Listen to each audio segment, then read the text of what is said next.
Just want to remind you guys, this episode is presented by PrizePicks.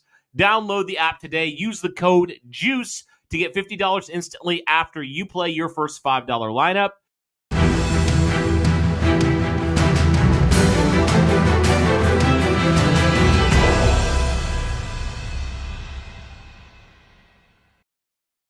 What is going on, Colts Nation? Welcome back to another episode of Bring the Juice.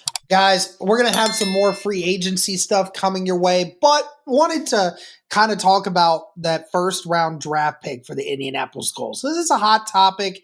Everyone's talking about what players they would want if they are in that spot at 14. And we're going to go ahead and talk about some of those players. Leave a comment down below in the comment section on who you want to take in this situation. So Cody, we're gonna visit everything that we can do here at that first round pick. So you're sitting at 14, right? And let's start with the trade up option, because to me specifically, I don't know how you feel about it, I don't think there's a lot of options that the Colts would trade up in this situation. Now, I think that the only way the Indianapolis Colts would do that is if you're trading up just a few picks, like maybe up to 11 or 12 or something, maybe even 10 at the most. So in that kind of range, to where maybe you want to get a guy like a Tyler Warren or something, and he was slipping down the list, and maybe one or two of your other guys that you're thinking about might be gone by that point, then you say try to jump in at the last second if you can. But outside of that, do you see any other situation where Indianapolis would trade up in this situation? Yeah, I think, like you said, I don't think there's a ton of scenarios. I don't even know if they trade up for Tyler Warren, to be honest with you, because you see how deep the tight end class is. As good of a player as Tyler Warren is it worth giving away some extra draft capital? We know how much Chris Ballard, like he's been on record saying, he likes them picks, man. So we know how much he values those. So I guess it'd be hard for me to see that unless one of those, if they have like the blue chip guys that they think are going to go top 10, that starts slipping a little bit. They start slipping outside of the top 10 or whatever. If they were a guy that people thought were going to go inside there, they're sitting there at 10 or 11 or 12. They're like, okay, like for example, Will Johnson out of Michigan. Like that would be a situation where the Colts obviously need a number one corner. He is a guy that, is by all consensus the best corner in the draft. And it would make some sense there for the Colts to go get him, right? If it cost you like a day 2 or day 3 pick or a multitude of picks, or maybe even a player as well, that might be an option there for the Indianapolis Colts to do if a player like him fell. I don't think don't think Abdul Carter is going to fall anywhere close to the Colts range. Right. So I think like a player like him, like, a DB that maybe falls a little bit there, would make some sense for the Indianapolis Colts, or even if there's like an edge guy that falls that the Colts feel like is worth it. So yeah, that would be really the only scenario. But I do think out of the 3 scenarios we're going to look at, it's probably the least likely. The Colts, obviously, we know they tried to trade up last year to go get Brock Bowers, or people even said Malik Neighbors as well. One of those guys, they tried to trade up for him. But I don't know if there's necessarily a player like that in this draft that's worth trading up for where the Colts needs are. You know what I mean? Like, the Colts aren't in desperate need of an offensive lineman, right? They're not in desperate need of, whatever else you throw in there, a quarterback. Like, obviously, they, any other year maybe, but like right now, probably not going, trading up for a quarterback. I just feel like there's a lot more options that you can rely upon to where you don't need to because Adam Schefter reported this, and I think it's a very true statement. He said that outside of the top 10, Cody, players from like the 10 range all the way to like 35, even to almost 40, there's almost virtually no difference. Like between that gap, like you could take anyone that's projected to be from a 10th pick to the 40th pick, and anywhere along that line, people are saying those guys that you could make a legit argument as to why you made that pick, and people would be okay with it. So I think that that's true. Not to say that there's not top end talent in this group. It's just the fact that there's a lot of players in a lot of different positions and a lot of positions of need that are deep in this class. So you can have those kind of situations where, if you're in the Colts position where you're right in the middle, you don't really feel like you have to trade up as much if you're not going to get someone like a Travis Hunter or an Abdul Carter or the top quarterback, right? Or, something like that, right? So there sometimes just doesn't feel the need to. So if you don't have the need to trade up, then you just stay at 14. And with that being said, at 14, the three names, Cody, that I put in here that a lot of people would love to have at 14. Again, there's some other names that you could throw in there that might be. You can obviously give me yours, but I had Tyler Warren, Malachi Starks, and Will Johnson as the three names that I think the Indianapolis Colts will definitely keep an eye out for at 14. Is along with those names, is there any others that you're keeping an eye out for at 14?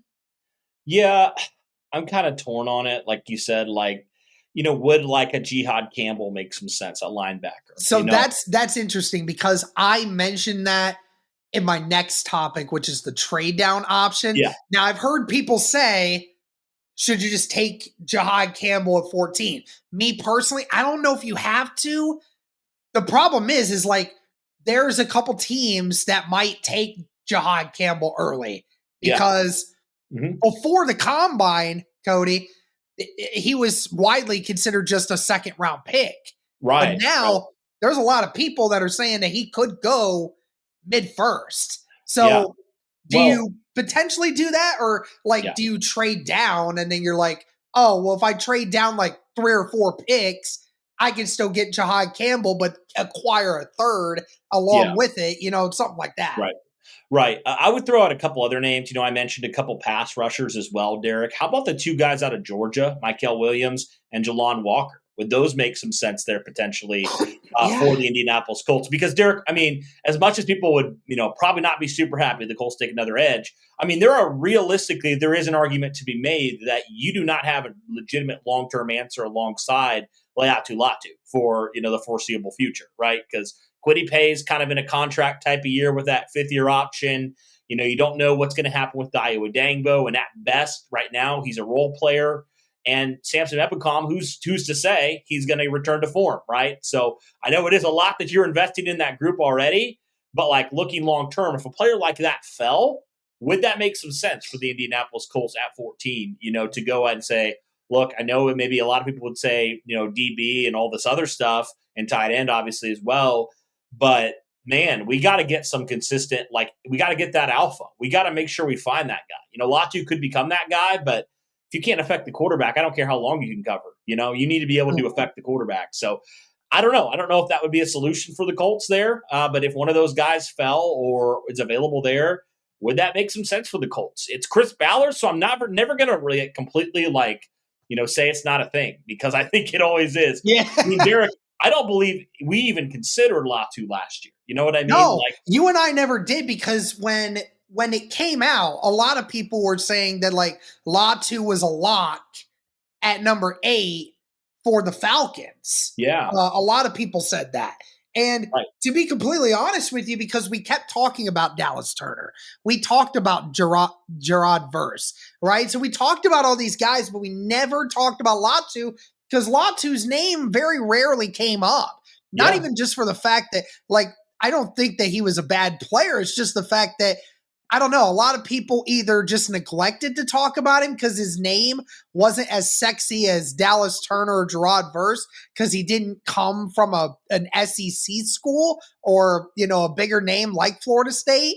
But then on top of it, it was just kind of one of those things where we just never really paid attention to it that much because, we just went with the big names that everybody talked about. Yeah. So, you're right. Is there a guy that, just seeps in that we're not even really considering? As we said, guys, today's episode is sponsored by PrizePicks. Now, what is PrizePicks? PrizePicks is the largest daily fantasy sports platform in North America. Instead of battling against thousands of other players across platforms, you're basically picking 2 to 6 player stat projections, and you're choosing more or less on those stat projections to be able to watch those winnings roll in. It's very easy. Do you guys want to play along at some of PrizePicks' favorite players like rapper Meek Mill and UFC fighter Sugar Sean O'Malley? Well, if you guys sign up today, you can find the community plays under the promos tab of the app to view the entries of some of the biggest names on the platform and be a part of that as well.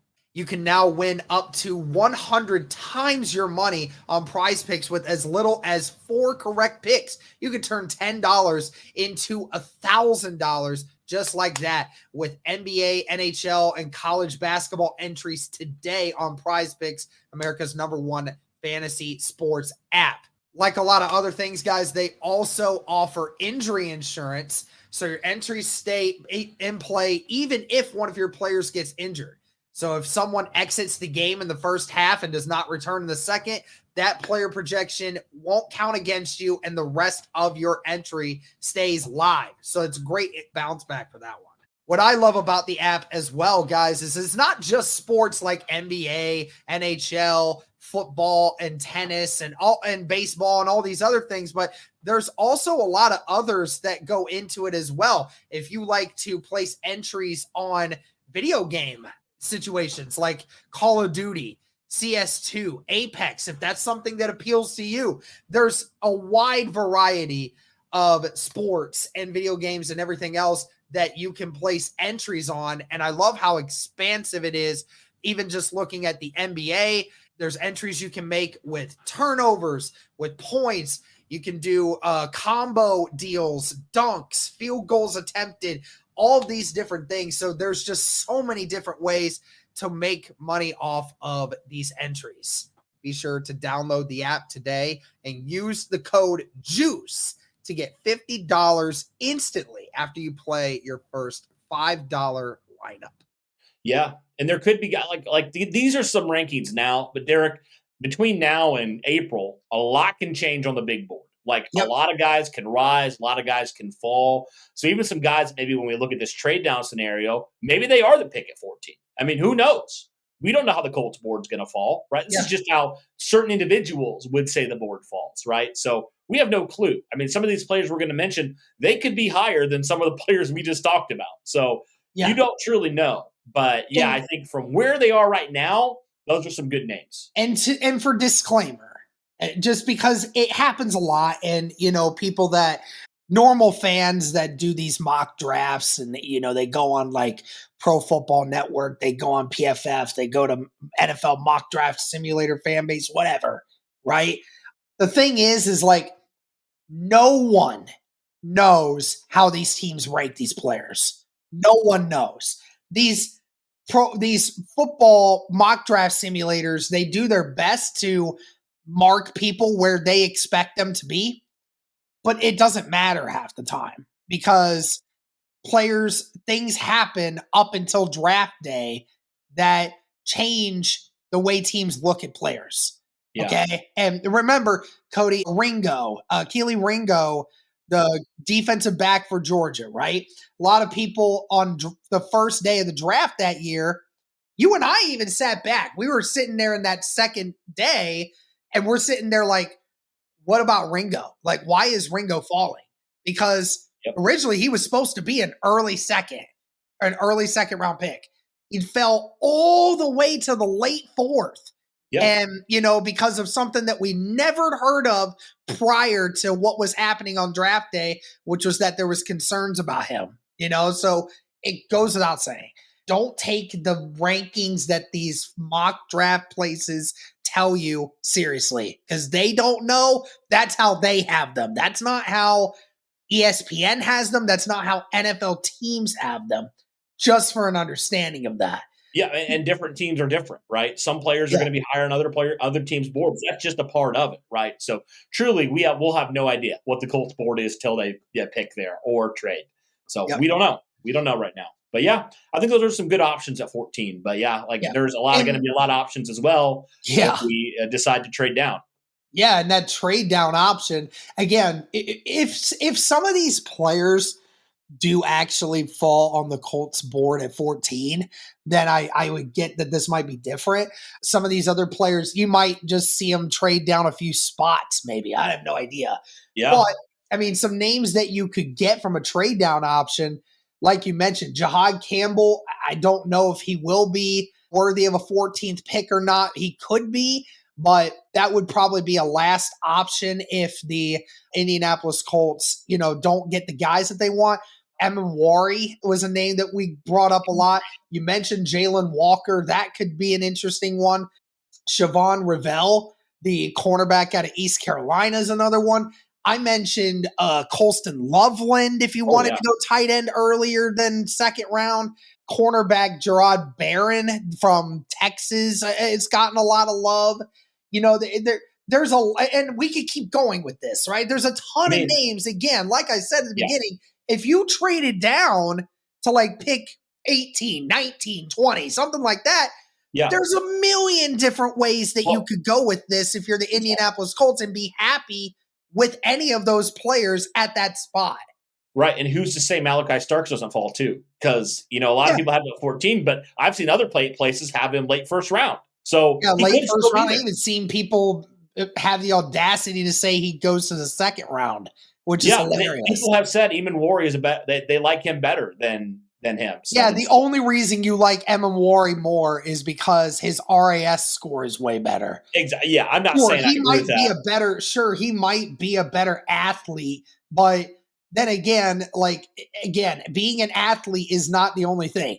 And that's, Cody, we've had that discussion, and we've kind of been on this board now where Colts have done it for so many years now that now a lot of Colts fans refuse to admit that they do it, but they will still go back to the RAS score and say that is a major determining factor into why you should draft somebody.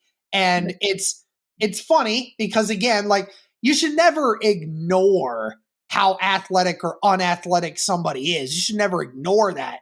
But to insinuate that is a very important aspect in this is kind of funny, right? Because, again, if the NFL draft was all about getting the best RAS numbers possible, the Indianapolis Colts would have had a Super Bowl by now, right? Within the last 4 years. But we don't, because you can't just take athletic guys that aren't as good on film or aren't as good at moving as the other guys are that aren't as good athletically. Yep. Yeah, exactly. Yeah, I've kind of got, I respect it, and I respect obviously all the stuff that Kentley Platty does over there. I think he does a fantastic job, but yeah, I think there is a little bit of nuance there. You can't just purely go off of that. There's some other factors too. The tape is a big deal, So yeah, there's a lot of factors into that makes a good prospect. But yeah, there's a lot of options here, like we said, for Indianapolis. And Derek, I think the appeal of a trade down, like what you said earlier, if it truly is after top 10, if it's truly through the mid 30s, you trade down and you are able to somehow recoup and get in that range, then you have potentially 3 opportunities, 3 guys you can take that you believe aren't that far apart when it comes to talent compared to if you picked a guy at 14, for example. So that would be a legitimate appeal there, Derek, where you could legitimately get a tight end, get maybe a safety or a corner, or maybe both, and maybe another position like an edge, or we know Chris Ballard likes the offensive line, or whatever position you want to talk about. There are so many options the Colts could go after here if they did that. That's why I believe it's a very likely scenario they do, because of that kind of range there of some players that are very close in a lot of ways from what people have said. But again, we don't truly know that. That's just kind of what we've been hearing. So it's going to be interesting, but I think that's probably the likeliest scenario, Derek, especially between that and a trade up. I think it's more likely they trade down. We've seen Ballard do it before. And I think if you move, like you said, into the late teens, early 20s, there's still going to be some really good players available there for you. So It would make a lot of sense there, in my opinion, for Chris Ballard and company to do that. Yep, definitely. Well, guys, let us know your thoughts. Again, what players are you looking at? What scenario do you think the Indianapolis Colts should be looking at? But that's going to do it for this one, guys. Let us know your thoughts. Thank you so much for tuning in. And as always, go Colts.